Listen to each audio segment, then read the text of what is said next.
ya boleh, oke, iya, kamu yang kamu mau akan mami turutin, yang kamu mau nanti papi beliin, misalnya kayak gitu. Kan mereka tidak bisa untuk menerima proses ini. Mereka tidak bisa menerima kegagalan. Mereka tidak bisa menerima bahwa semua hal itu tidak instan. Baca terkait dengan pola asuh lalai. Sebenarnya ini sama permisif itu tuh beda apa sama sih, Miss? Oke. Atau mereka ada irisannya sebenarnya kayak gitu. Parenting zaman VOC. Oke. Ya. Mungkin Miss Audi jadi agak nangkep ya. Iya. Tua ya VOC ya.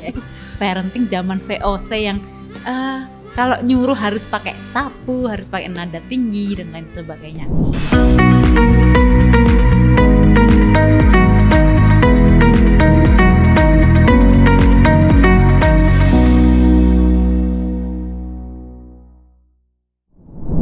Halo Sobat Detection, balik lagi di Potion Podcast Detection, di mana kita akan ngobrolin tentang berbagai macam topik yang tentunya seru, bermanfaat dan juga menarik kayak gitu. Nah, di episode kali ini kita akan ngobrolin masih seputar pola asuh. Kita akan ngobrolin tentang pola asuh permisif. Nah, karena ngobrol-ngobrol seperti biasa, tentunya saya nggak sendirian.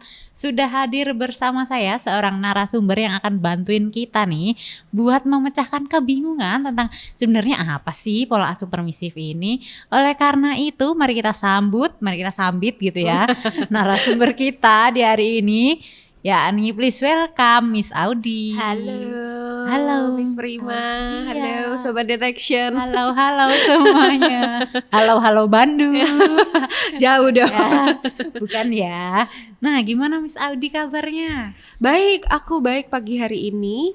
Kalau Miss Prima gimana? Baik juga. Ya, paling agak sedikit bindeng-bindeng aja ya. Ini kayaknya flu juga lagi meningkat ya. Ya, betul. Jadi bagi para Sobat Detection di luar sana, silakan jaga imun. Okay? Benar. Nah, gini Miss Audi, tadi kan sudah sempat spill sedikit tuh tentang topik kita di hari ini, yakni pola asuh permisif. Nah, supaya saya nih di sini nih sama para pendengar penonton kita, para Sobat Detection di luar sana itu punya pemahaman yang sama, mungkin bisa di-share sedikit dulu nih tentang sebenarnya pola asuh permisif tuh apa sih?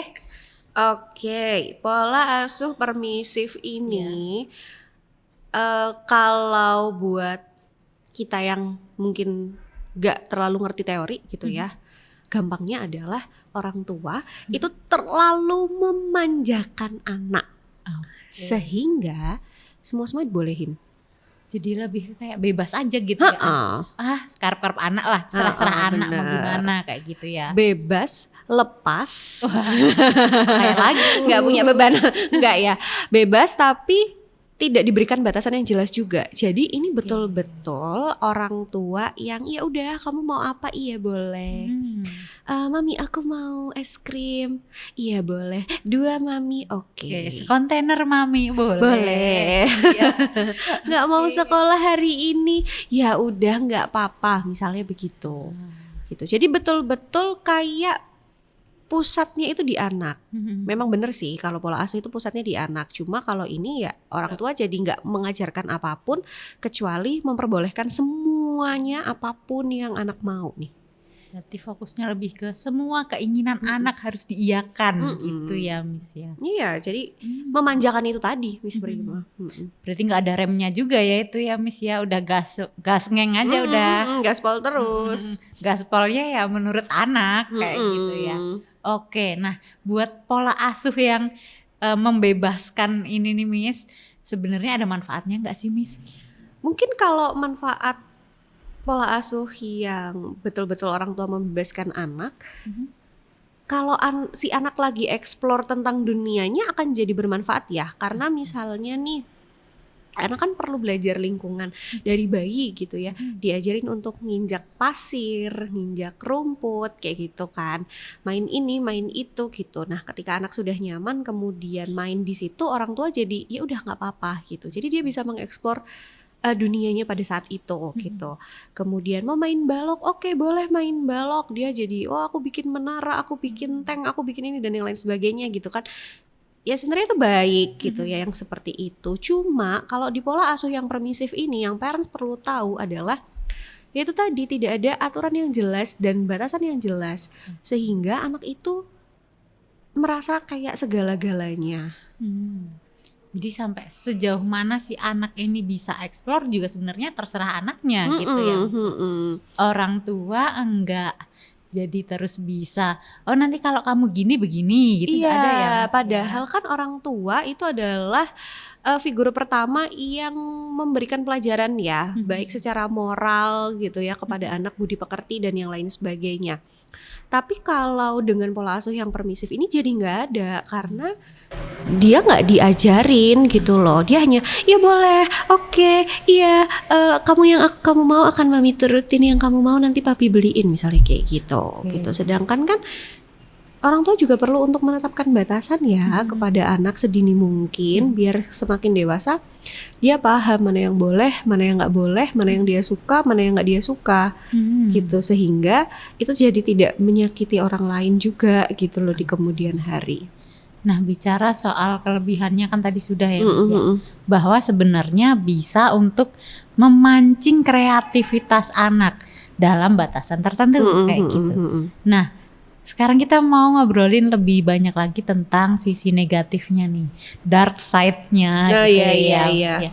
Kira-kira selain mungkin yang sudah Miss Audi sebutkan tadi, anak jadi kesusahan untuk tahu mana yang dia suka dan tidak suka, mungkin nanti juga jadi kesusahan dalam belajar soal aturan kayak gitu. Ada lagi nggak sih Miss sisi negatif dari penerapan pola asuh ini tuh? Mau menang sendiri. Oke.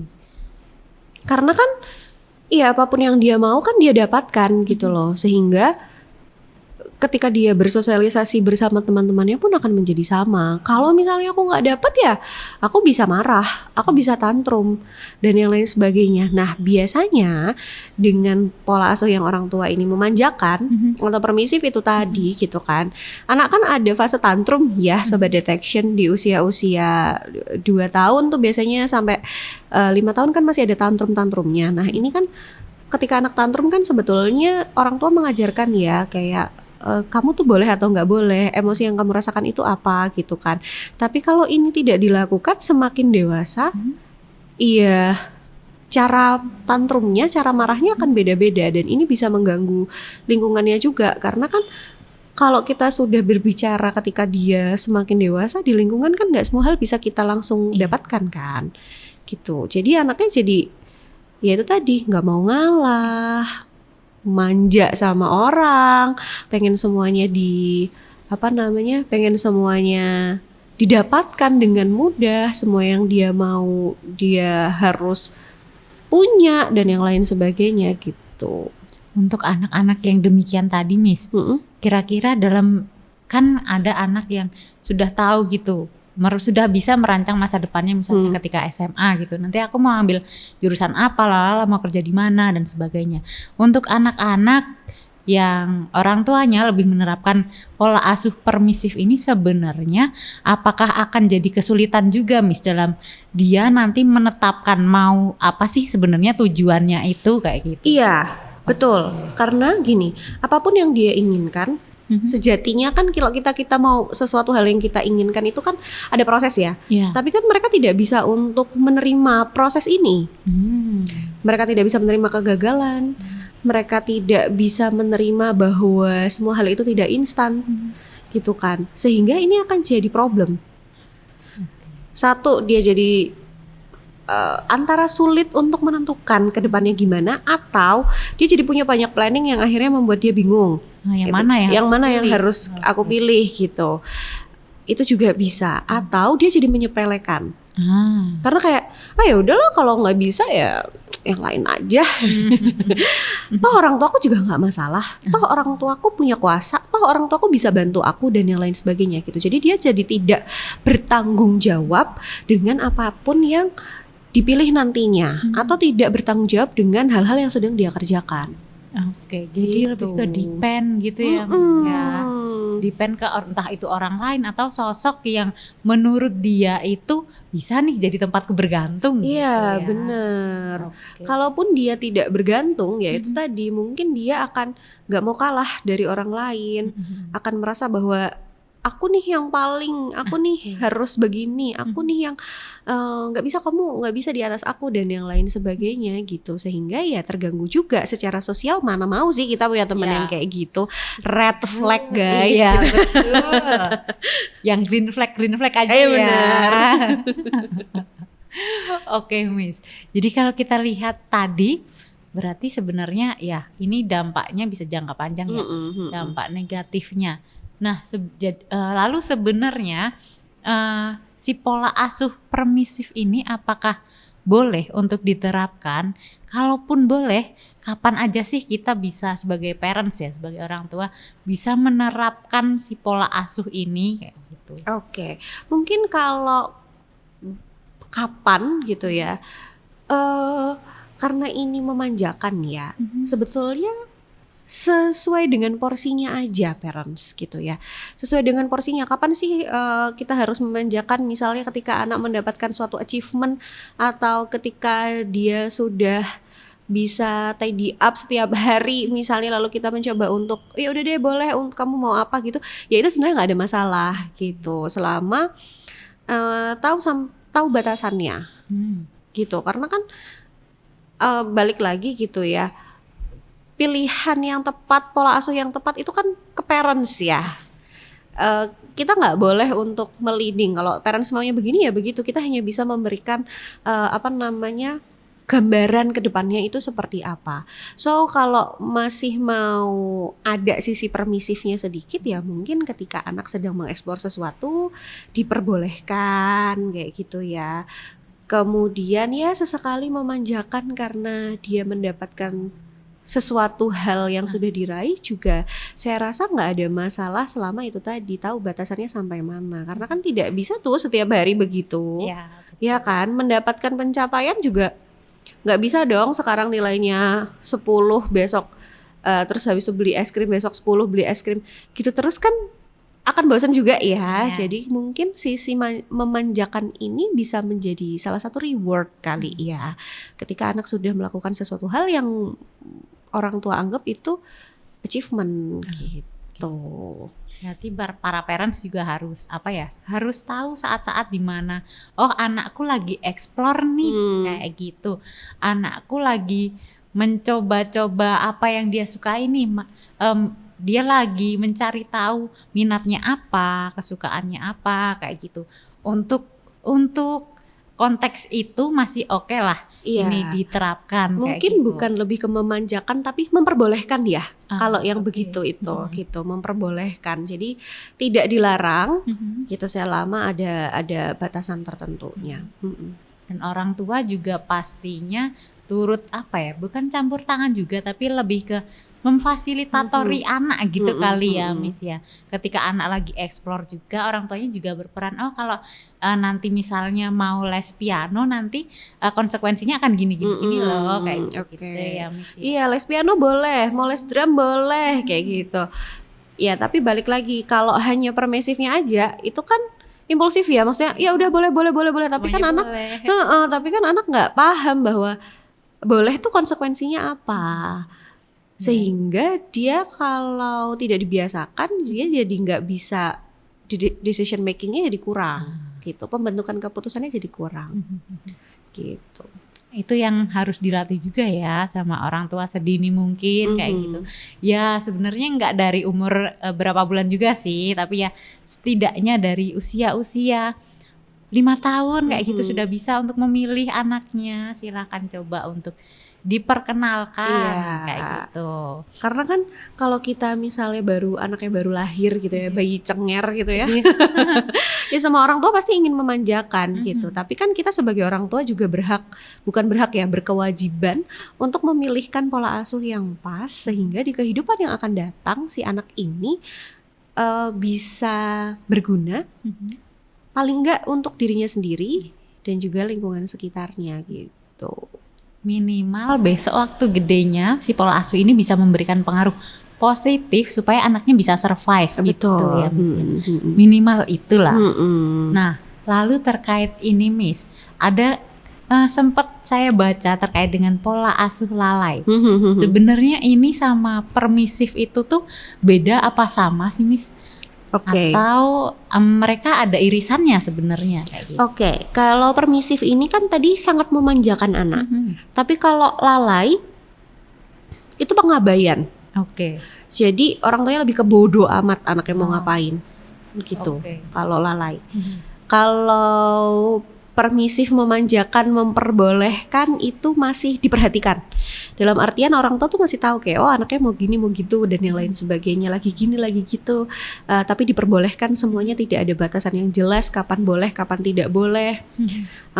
Misalnya kayak kapan main, kapan istirahat, kapan tidur, kapan bangun dan yang lain sebagainya. Kalau permisif itu tidak ada batasan yang jelas. Semua yang anak mau ya udah nggak apa-apa, silahkan kita fasilitasi, kita kasih sayangku dan yang lain sebagainya. Tapi kalau lalai, anaknya mau tidur ya tidur, anaknya mau bangun ya bangun, anaknya pengen makan ya silahkan cari sendiri yang gitu. Jadi kayak betul-betul tidak ikut turun tangan. Bodo amat lah, anakku mau nilai bagus, mau nilai jelek, terserah dan yang lain sebagainya gitu. Kalau orang tua yang mungkin permisif gitu, yang memanjakan anaknya nilainya jelek tuh dia bisa, terus gimana? Apa yang perlu kita dan yang lain sebagainya gitu loh. Mengusahakan yang mungkin kadang bagi sebagian orang jadi nggak perlu gitu ya.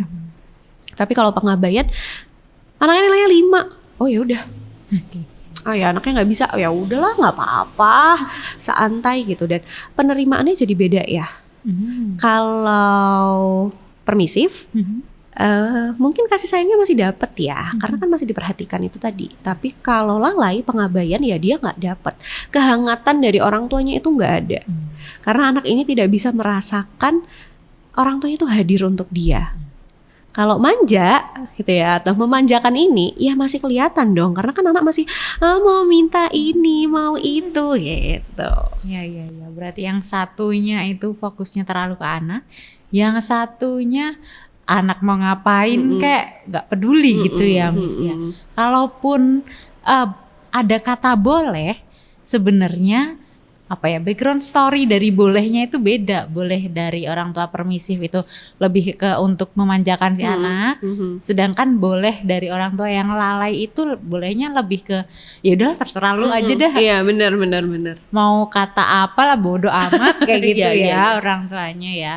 Nah, anak-anak dengan pola asuh yang begini nih Miss, yang misalnya lalai itu tadi ya, kita ambil contoh, kira-kira nantinya akan akan bisa menimbulkan masalah perilaku juga nggak sih Miss, ketika dia nyemplung nih di sosial kayak gitu, di lingkungan.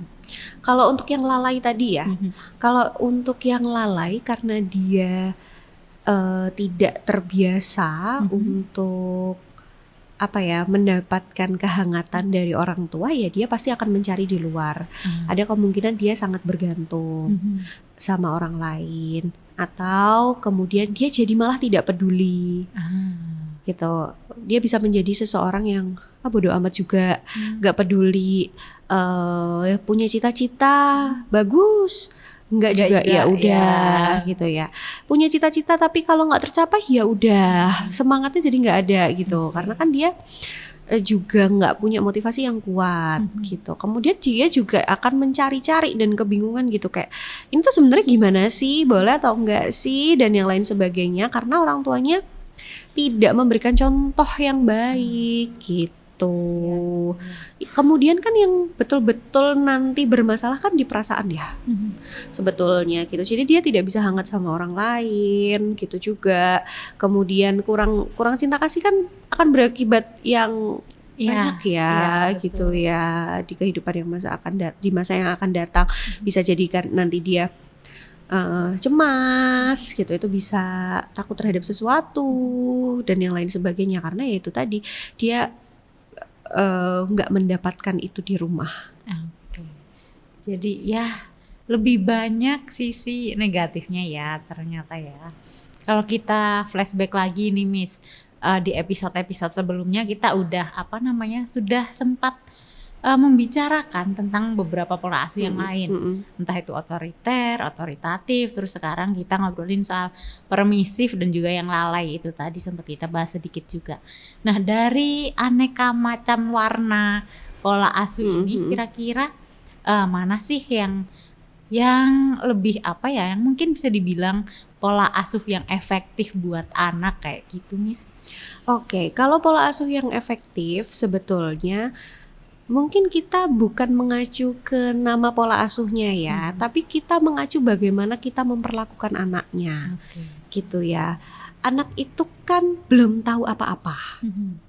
Kalau kita berangkat dari dia baru lahir, dia tuh belum tahu apa-apa, sehingga kita sebagai orang tua perlu untuk memberikan pembiasaan yang baik.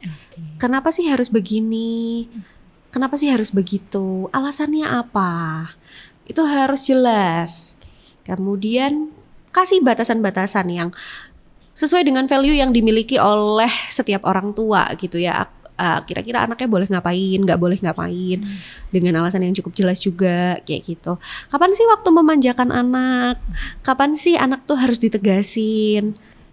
Gitu. Itu tuh juga boleh diberlakukan, dan sekarang itu kan lagi banyak tuh digiatkan gentle parenting ya. Kayak ngomongnya yang lembut. Jadi kita tetap bisa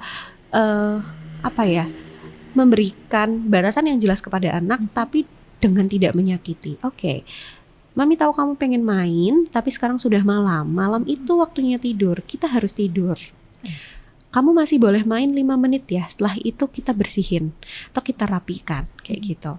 Sekarang kan lagi digiatkan yang seperti itu, dan itu bisa digunakan gitu. Sehingga anak ini tidak merasa takut kepada orang tuanya, tapi dia tahu bahwa di rumah itu ada aturan, dan dia juga tahu bahwa orang tuanya hangat kepada si anak ini. Sehingga nantinya kalau anak pun mau berkomunikasi lebih lanjut kepada orang tuanya, dia juga bisa meniru dengan baik gitu. Sehingga silahkan untuk cari dulu sebetulnya apa yang diinginkan orang tua ke anaknya. Itu akan ngelitnya jauh lebih mudah dibandingkan aku mau otoriter aja, aku mau otoritatif aja, atau aku mau permisif aja gitu. Karena selalu ada dampak-dampaknya gitu ya, baik dari sisi positifnya maupun sisi negatifnya. Pilih yang sisi negatifnya itu lebih sedikit. Gitu. Berarti yang harus dipertimbangkan adalah visi orang tua terhadap perkembangan anaknya ini pengen seperti apa sih, kayak gitu ya. Itu dulu yang harus jadi bahan bahasan oleh ayah dan bunda di luar sana. Iya, gitu betul. Dan mungkin bagi yang mau merencanakan untuk punya anak gitu ya, ini kan bisa menjadi bahan diskusi juga, kemudian bisa dikaji ulang dalam artian, oh aku tuh pengen anakku tuh yang kayak gimana sih, atau oh aku tuh dulu diasuhnya dengan pola asuh yang seperti ini masih efisien dilakukan sekarang atau enggak ya gitu. Jadi kita bisa refleksi ya kayak gitu, sehingga nggak kebingungan, nggak kelabakan gitu. Berarti salah satunya juga bisa didiskusikan sedini mungkin, orang tua juga sebisa mungkin menyadari gitu ya. Entah itu dampak dari pola asuh yang dia pernah terima, ataupun juga itu tadi balik lagi ke dia pengennya anaknya bertumbuh sebagai pribadi yang seperti apa sih kayak gitu. Nah ini Miss, ini pertanyaan agak melenceng mungkin ya. Beberapa waktu lalu saya tuh sempat lihat di medsos Miss tentang pola asuh itu, bukan perbedaan juga sih, cuma ditampilkan gentle parenting dan juga ini disebutnya agak aneh sih. Parenting zaman VOC. Ya. Mungkin Miss Audi jadi agak nangkep ya. Iya. Tua ya VOC ya. Parenting zaman VOC yang kalau nyuruh harus pakai sapu, harus pakai nada tinggi dan lain sebagainya. Nah, uniknya nih Miss, di kolom komentarnya itu netizen bukan berdebat juga sih, cuma mengutarakan opininya tentang kayaknya kalau dilihat dari segi kecepatan anak melakukan perintah itu tuh lebih ke ini ya, lebih ke lebih gampang ketika orang tua itu menggunakan pola asuh VOC kayak gitu. Nah, kalau dari Miss Audi sendiri nih, melihat fenomena yang kayak gitu, yang ternyata di zaman sekarang pun ketika ya semuanya sudah berkembang ini, pola asuh VOC masih dipertimbangkan oleh para calon orang tua ini untuk ngedidik anaknya ternyata. Nah, kalau menurut Miss Audi sendiri gimana? Mungkin itu untuk mendisiplinkan ya. Dalam artian kalau untuk masalah mendisiplinkan, orang tua lebih tahu anaknya itu seperti apa. Balik lagi yang kita bahas itu kan tidak semua anak tuh begitu, tidak semua orang tua juga begitu, sehingga ya fokusnya adalah silakan orang tua ini melihat dari kondisi anaknya masing-masing. Yang pertama, yang kedua, kalau yang zaman VOC dulu kan belum tahu ya kalau ternyata anak itu kan meniru orang tuanya. Nah, coba parents ini untuk refleksi, apakah ketika di rumah gitu ya, mereka juga agak malas-malasan misalnya, atau aduh nanti dulu menunda pekerjaan karena anak itu akan mencontoh. Gitu loh, akan mencontoh, dicontohkan dulu aja. Karena kalau sudah dicontohkan, anak itu pasti akan belajar kok. Dan belajarnya lebih cepat ya. Belajarnya lebih cepat. Belajar tuh bisa cepat, tapi kan tidak sesingkat itu ya. Sehingga tetap ada prosesnya, walaupun belajarnya lebih cepat gitu. Memang gimana ya, kadang kalau misalnya kita udah marah atau udah kesel ya mau gak mau balik lagi ke zaman VOC ya. Tapi kalau memang itu sudah dilakukan, parents bisa nih habis itu ngasih reward misalnya kepada anak karena sudah melakukan yang terbaik gitu ya. Langsung reward tidak perlu berupa membelikan sesuatu ya, tapi misalnya dengan apresiasi juga nggak ada masalah. Itu bisa gitu ya. Atau ketika memang sudah kebablasan dan parents merasa aduh gimana ya ini, boleh disampaikan saja, dijelaskan kepada anak kenapa begitu, sehingga anak itu tidak merasa bahwa nggak boleh ya, bukan nggak boleh ya, anak tuh tidak merasa bahwa aku harus begini gitu, tapi ada reason di balik itu kenapa orang tua itu menjadi berubah ke arah VOC ini tadi. Gitu. Okay. Itu juga yang harus digarisbawahi ya, ya orang tua perlu memberikan penjelasan dan juga jadi contoh buat anaknya. Iya, soalnya gitu. Mau nggak mau yang sering bertemu dengan anak kayak gitu kan ya orang tuanya ya. Dari 24 jam itu ya mungkin bisa ya setengahnya sendiri, interaksinya kan bareng orang tua kayak gitu. Dan ketika mereka pulang yang dilihat orang tuanya, perilaku orang tuanya juga kayak gitu. Gimana anak tidak memodeling orang tuanya kalau begitu ya. Mungkin parents juga perlu untuk refreshing ya.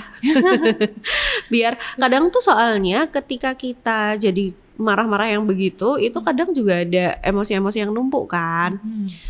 Yang akhirnya meluap menjadi seperti itu, sehingga ya butuh untuk katarsis, butuh untuk dikeluarkan dulu biar lebih enak aja untuk ngobrol ke anaknya juga, kemudian lebih enak untuk ngurusin anaknya juga gitu. Jadi bisa ya sedikit-sedikit ada ke arah gentle parentingnya ya kalau orang-orang zaman sekarang. Berarti orang tua juga itu tadi harus aware dulu sama kondisi dirinya, apa yang dia rasakan, apa yang saat itu sedang dia butuhkan. Ketika itu semuanya sudah sudah selesai dalam tanda kutip, barulah mulai berinteraksi dengan anak, supaya nanti interaksi yang terbangun juga bukan interaksi yang dalam tanda kutip toksik gitu. Iya, benar-benar. Tapi interaksi yang sehat yang akan membantu anak berkembang secara sehat pula. Oke, kayaknya sudah cukup banyak ya Miss yang kita bahas tadi. Iya. Mulai dari pola asuh permisif itu apa, cirinya gimana, adakah manfaatnya atau enggak. Terus kita juga sempat bahas tentang pola asuh lalai itu gimana. Kita juga sempat spill tentang pola asuh yang lain yang mungkin kalau Sobat Detection ketinggalan nih, bisalah dicek di episode-episode yang lain kayak gitu ya. Oke, karena sudah daging banget nih pembahasan kita mau pamit dulu nih sekarang sama Sobat Detection sekalian. Oke, Sobat Detection, untuk pembahasan di episode kali ini tentang topik pola asuh permisif, kita selesai kayak gitu ya. Kalau misalnya masih ada yang bingung boleh di chat aja di kolom komen, siapa tahu nanti adminnya itu punya waktu gitu ya untuk membalas komen-komennya. Nah, oleh karena itu akan saya cukupkan dulu di episode kali ini. Saya Prima dan juga Miss Audi pamit. Sampai jumpa di episode-episode selanjutnya. Bye-bye. Bye-bye. Thank you. Thank you. Oke.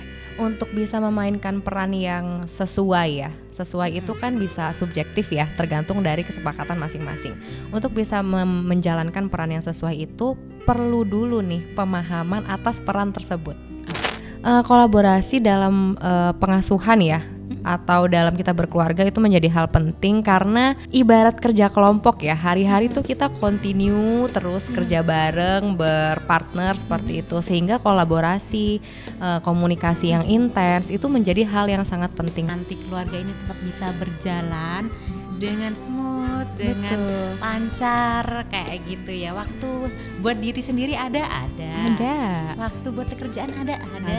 Quality time buat keluarga ada. Jadi semuanya ada. Toko serba ada.